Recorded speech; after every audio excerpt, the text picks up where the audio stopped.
Working off the clock? No, that is be a direct violation of the Fair Labor Standards Act.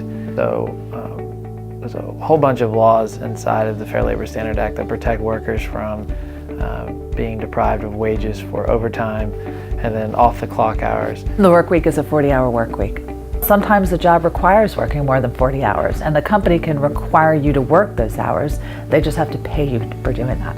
There's no laws in this country, apart from very young workers, that protect against having to work long hours. The laws we have protect how you have to be paid for those hours.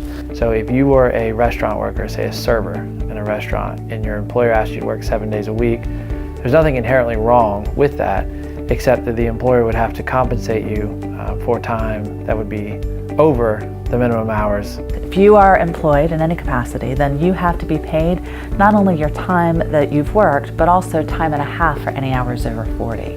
And that's true whether you're an hourly employee or a salaried employee, unless your duties as a salaried employee make you exempt, which are very, very far and few between. If you're not really managing people and you really don't have, let's say, the power to hire and fire, and you don't have a lot of independent discretion, then it may be that you're owed overtime. So it's one of the most misclassified areas, and one of the areas where most people don't understand, because people believe that if they're salaried, they're not entitled to overtime, but that's simply not true.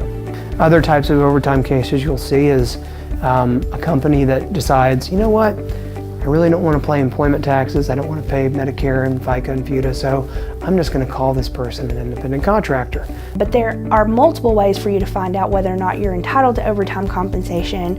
One of those is by communicating with your employer's HR to find out whether or not they classify you as an exempt or non-exempt employee. So overtime claims can reach back 2 years, 3 years if it's willful. So if it's longer than 2 or 3 years, you may not be able to recapture that, but if it's within that time frame, we may still be able to help you. And not only can a lawyer help you with getting the hours that you're unpaid, but you're also going to be entitled for the company to pay your attorney's fees to do that, as well as an additional amount for compensation for that. My job as an attorney is to know the law and apply it to help fight injustices that happen against my clients. Not everything that is unfair or unjust is unfortunately illegal, but the law is the tool that we have at our disposal.